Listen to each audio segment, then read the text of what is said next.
શું હું કોઈ પણ સ્ક્રીન બહુ જ નજીકથી જોઈશ તો મને ચશ્મા આવી જ જશે? બિલકુલ, તમારે નજીકથી ત્યારે જ જોવું પડે છે જ્યારે તમારી આંખની અંદર કોઈ પ્રોબ્લેમ હોય અથવા ચશ્માના નંબર હોય. હું ખુલ્લા પગે રોજ જે સવારે જો ઘાસ ઉપર ચાલીશ તો મારા નંબર ઉતરી જશે. તો મારા પણ ચશ્માના નંબર ઉતરી જવા જોઈએ ને. શું કોઈ પણ વસ્તુ વાંચતી વખતે અંધારું હશે તો મારી આંખો ઉપર ઓછું સ્ટ્રેન પહોંચશે? બિલકુલ એનાથી ઉલટું છે, બહુ જ વધારે સ્ટ્રેન પડશે. હું અગર જો મારી આંખો બહુ જ વાપરીશ તો મને નંબર બહુ તરત આવી જશે. એવું હોય તો જે બોડી બિલ્ડર બધા જે એક્સરસાઇઝ દરરોજ કરે છે તો એમના ફ્રેક્ચર થઈ જવા જોઈએ હાથ પગમાં. મને નંબર તો નથી, પણ જો હું 0 નંબર વાળા ચશ્મા પહેરી રાખીશ તો મને નંબર આવી જશે. તો જેટલા લોકો સનગ્લાસીસ પહેરીને બધા ફરે છે એ દરેક લોકોને ચશ્માના નંબર આવી જવા જોઈએ.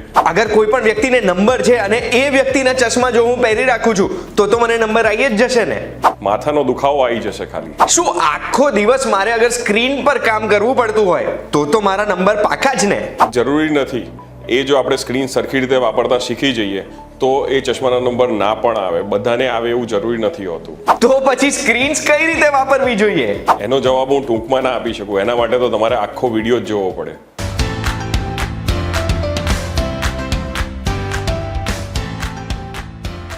એક વાત કહું, આપનું સ્વાગત છે. મારું નામ છે ગુંજ ઠક્કર અને તમને દેખાઈ જ ગયું હશે કે આજે મને આંખોને લઈને ઘણા બધા પ્રશ્નો છે.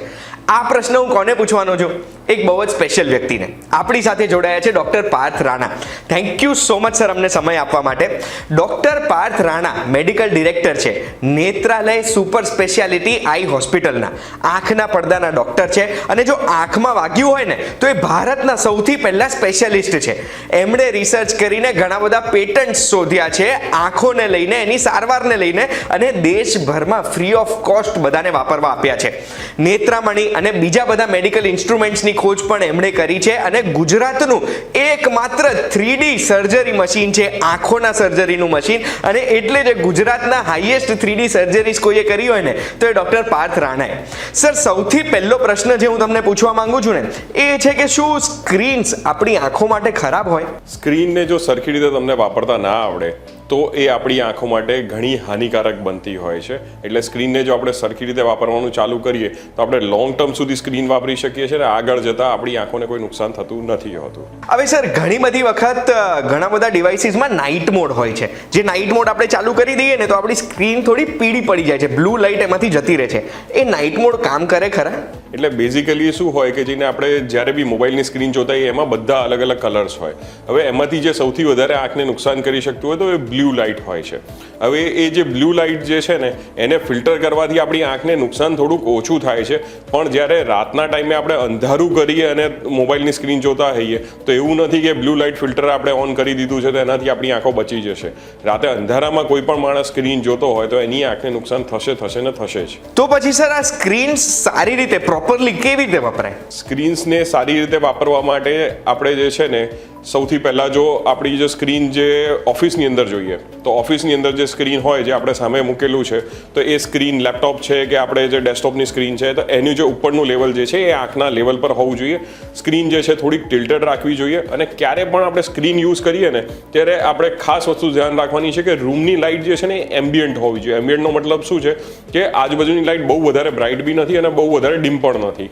કારણ કે જ્યારે એકદમ કોન્ટ્રાસ્ટનો ફરક આવે કે તમે જે જગ્યાએ જોવો છો ત્યાં અલગ કોન્ટ્રાસ્ટ છે અને બહાર અલગ કોન્ટ્રાસ્ટ છે તો એ બે કોન્ટ્રાસ્ટમાં આંખને ખેંચાવવું પડતું હોય, આંખની અંદર વધારે પ્રોબ્લેમ થતી હોય અને એના કારણે જે છે માથું દુખવાની પ્રોબ્લેમ થતી હોય, ડ્રાય આઈસની પ્રોબ્લેમ થતી હોય છે. એટલા માટે આપણે જે સ્ક્રીન છે એનું હાર્ડવેર સરખી રીતે વાપરવું જોઈએ. આપણને સોફ્ટવેર તો બધા શીખવાડી દે છે કે કઈ રીતે વાપરવાનો છે, પણ આ હાર્ડવેર વાપરતા જે છે ને આપણને કોઈ સરખી રીતે શીખવાડતું નથી હોતું. એટલે ઓફિસમાં જો કોઈ પણ વ્યક્તિ અંધારું કરીને સ્ક્રીન વાપરે છે તો એ ખોટું છે? બિલકુલ ખોટું છે અને બહુ વધારે નુકસાન કરી શકે છે આંખને. ચલો, આ સ્ક્રીનનો તો હું સમજી ગયો, પણ ફોનની સ્ક્રીન વાપરવાની પણ આવી કોઈ રીત છે ખરી? બિલકુલ. ફોન જ્યારે વાપરવાનો હોય ને તો હું મારા જ ફોનમાં આજે બતાવું કે જેને આ ફોન જે છે ને એની જે ઉપરનું જે લેવલ છે એ મારા આંખના લેવલ પર હોવું જોઈએ. ફોન થોડોક જે છે એ ટિલ્ટેડ હોવો જોઈએ અને સાથે ફોનની જે બ્રાઇટનેસ જે છે એ મીડિયમ લેવલ પર હોવી જોઈએ અને સરાઉન્ડિંગની બ્રાઇટનેસ મેં કીધી એ એમ્બિયન્ટ હોવી જોઈએ. એ રીતે જો આપણે ફોનને વાપરીએ તો આપણને વધારે તકલીફ ના થાય. અને બીજું ખાસ જે છે આંખની સાથે સાથે હું બીજું પણ જણાવું કે આજકાલ જે ઘણા બધા બાળકોને જે છે એ ગરદનની અને લોઅર બેકની પણ પ્રોબ્લેમ થતી હોય છે, કારણ કે એ લોકોને કઈ રીતે બેસવું એ પણ કોઈ નથી શીખવાડતું હોતું.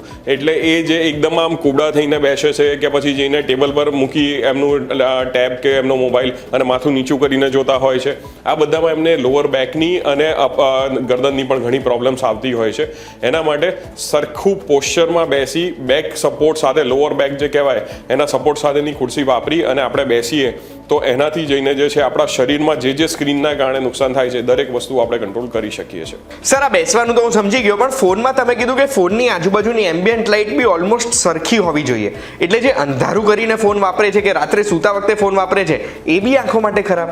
એ બહુ જ વધારે ખરાબ છે. અત્યારે જે મેક્સિમમ લોકો જે લોકોની અત્યારે આદત છે કે રાતે ઊંઘતા પહેલાં એટલીસ્ટ કલાક માટે જે છે એ આપણે સ્વાઇપ કરતા રહેવાનું અંધારું કરીને, ઘણા લોકો ઇવન જે આજુબાજુમાં કોઈને ડિસ્ટર્બ ના થાય સાથે ઊંઘતા તો રજાઈની અંદર ઘૂસીને પણ મોબાઈલ જે છે એ વાપરતા હોય છે.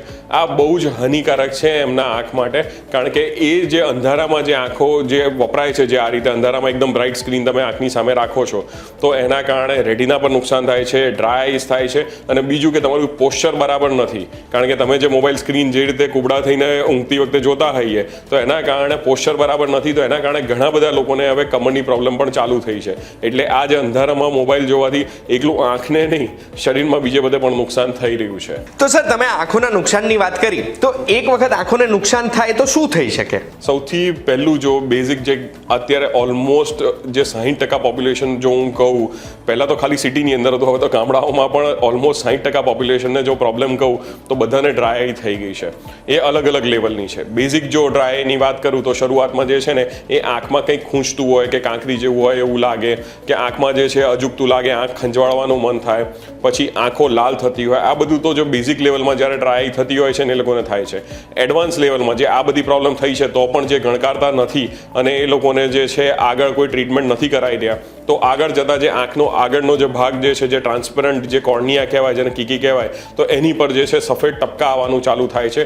અને તો પણ જો એ ટ્રીટમેન્ટ સરખી રીતે નથી કરાવતા તો પછી જઈને ત્યાં આગળ સફેદ કલરનું ફૂલ્લું પડી જાય છે આંખમાં. ઘણા બધા લોકોની આંખમાં આપણે જોયું છે આગળ સફેદ ફૂલ્લું પડ્યું અને એના કારણે દ્રષ્ટિ ઓછી થઈ જતી હોય છે. એટલે એ ઘણા સિવિયર નુકસાન થાય છે. અને બીજું નુકસાન જે થતું હોય છે ને એ રેટિના પર થતું હોય છે. રેટિનાનો જે સેન્ટરવાળો ભાગ જે છે, જેને મેક્યુલા કહેવામાં આવતું હોય, એની પર આ જે કન્ટિન્યુઅસ મોબાઈલ કે કોઈ સ્ક્રીન યુઝરના કારણે જે છે એ જે સેન્ટરવાળો પાર્ટ છે ત્યાં આગળ નુકસાન થાય છે અને એ ઓલમોસ્ટ પરમનન્ટ હોય છે ને એના કારણે જે છે એ દ્રષ્ટિ ઘણા બધા લોકોની ઓછી થઈ જતી હોય છે. આ ડ્રાય આઈસ તમે કીધી એક્ઝેક્ટલી હોય શું? ડ્રાય આઈસ જે છે બેઝિકલી આંખની ઉપર જે છે ને એ એક પાણીનું લેયર હોય. તમે જોયું હોય તો આંખ હંમેશા ભીની રહેતી હોય. એનું કારણ શું હોય કે આંખની ઉપર એક આંસુનું લેયર જે છે ને હંમેશા બનેલું રહે અને એના કારણે આંખ નોર્મલ એનું ફંક્શનિંગ જે છે ને કરી શકે.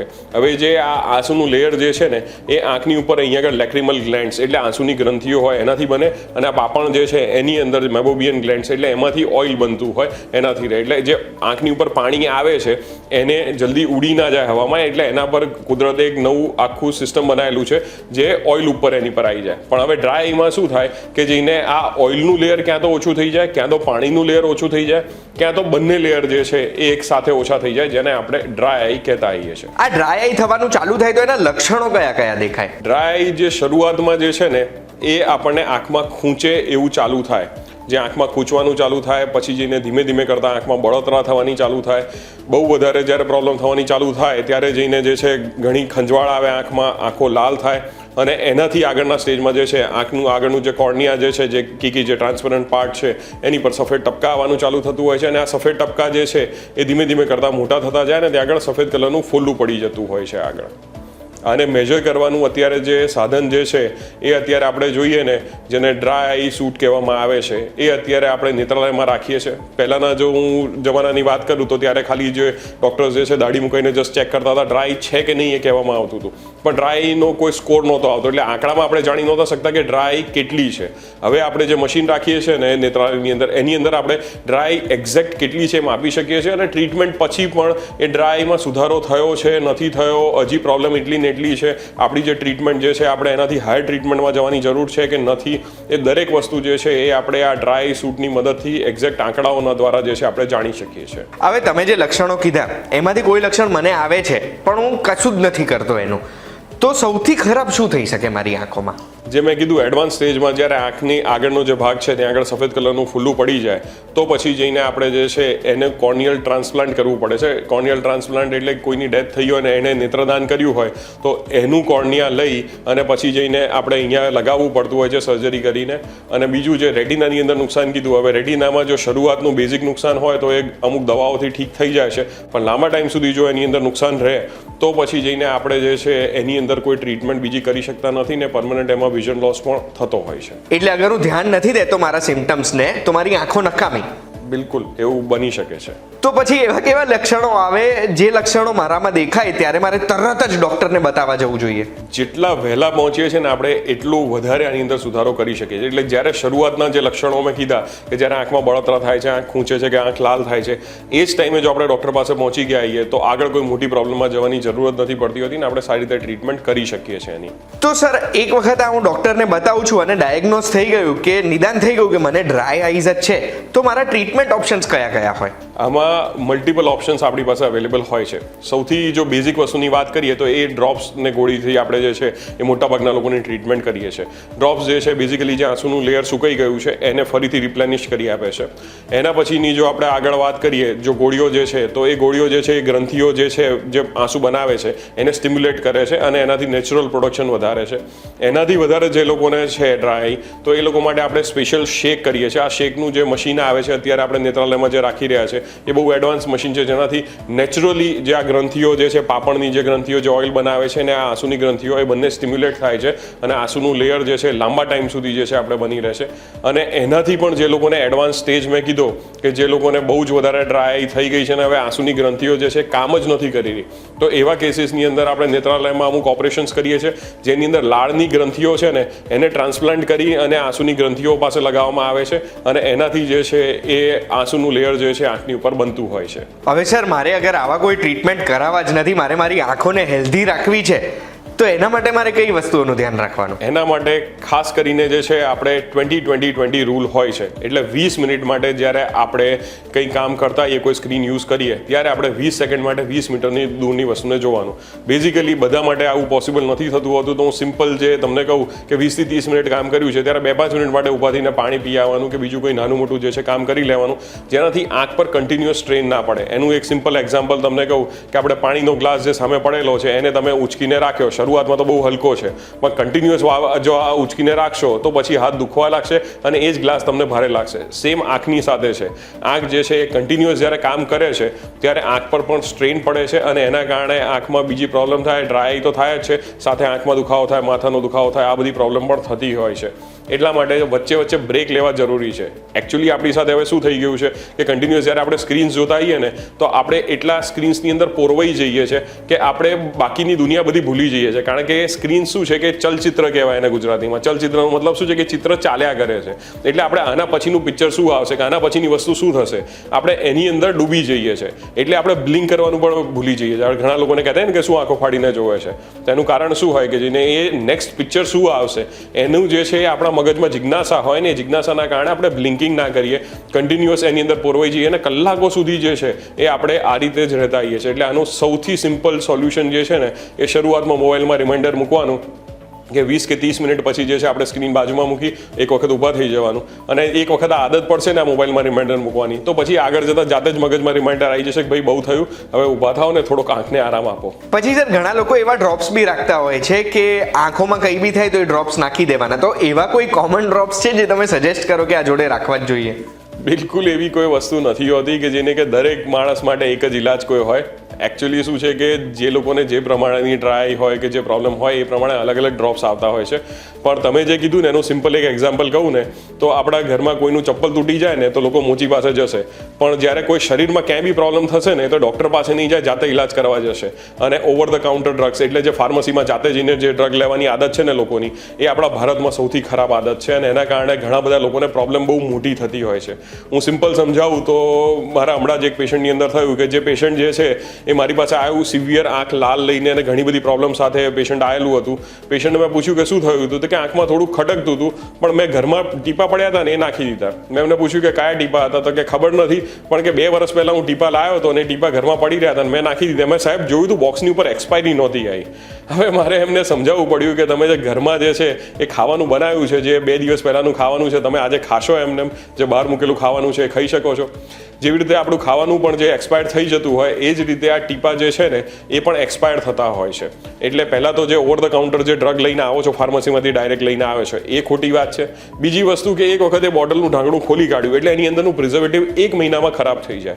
હવે આ 1 મહિનાની અંદર જે પ્રિઝર્વેટિવ ખરાબ થયેલું છે એને તમે એને 2 વર્ષ સુધી 6 મહિના સુધી મૂકીને રાખો છો અને પછી એ નાખવા જાઓ છો તો આ જ ટીપા જે છે ને આંખની અંદર એલર્જી કરે છે અને આ જ ટીપાના કારણે જે છે એ આંખમાં ઇન્ફેક્શન પણ થઈ શકે છે અને ઘણા લોકોને જે છે એટલી સિવિયર પ્રોબ્લેમ થતી હોય કે એના પછી જઈને આઈ ટ્રાન્સપ્લાન્ટ કે એવી બધી સર્જરી પણ ઘણા બધાને કરવી પડે છે.